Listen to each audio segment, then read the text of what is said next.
KTV world of news यानी खबरुन जी दुनिया। अस्सलाम वालेकुम नाज़रीन, मैं सुधीर अमन खखरानी। अम्मा ॾिसी रहिया आहियो KTV वेब न्यूज़। पेश आहे हिन वक्त जी अहम ख़बर। शिकारपुर वेझो सरकारी फार्म तां ईंदड़ पाणी ॿोॾि जियां इलाइक़े अंदरि तबाही मचाए छॾी।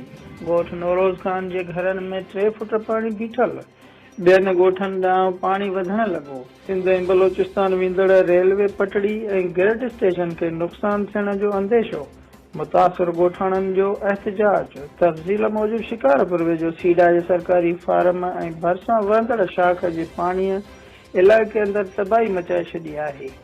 ॻोठ नौरोज़ खान मुकमल पाणीअ हेठि अची वियो आहे, जंहिं सबबि 3 फुट जो पाणी घरनि ॾाढो बीठल आहे। घरनि सां गॾु मस्जिद जे ॿाहिरां बि पाणी बीठल आहे।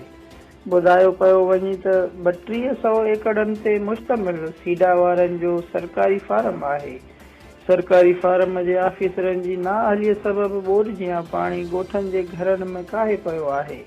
होॾां 16 मोरियूं बंदि हुजण ऐं पाणीअ जो निकाल न थियण करे जाफ़री केहर शर ऐं बिरोई बिरादरीअ जे ॻोठनि तोड़े लोडरा ग्रिड स्टेशन ऐं रेलवे लाइन खे नुक़सान थियण जो अंदेशो आहे। ॿिए तरफ़ मुतासिर ॻोठाणनि एहतजाज कंदे साहसनि खे ॿुधायो त घरनि में दाख़िल पाणी सबबि घर में रखियल घरेलू सामान कणक चांवर ख़राब थी विया आहिनि। हुननि चूंडियल एवज़ी DC शिकारपुर खां मुतालबो कयो आहे फौरन तदारुक करे माली ऐं जानी नुक़सान खां असांखे बचायो वञे। खबरुन जी दुनिया।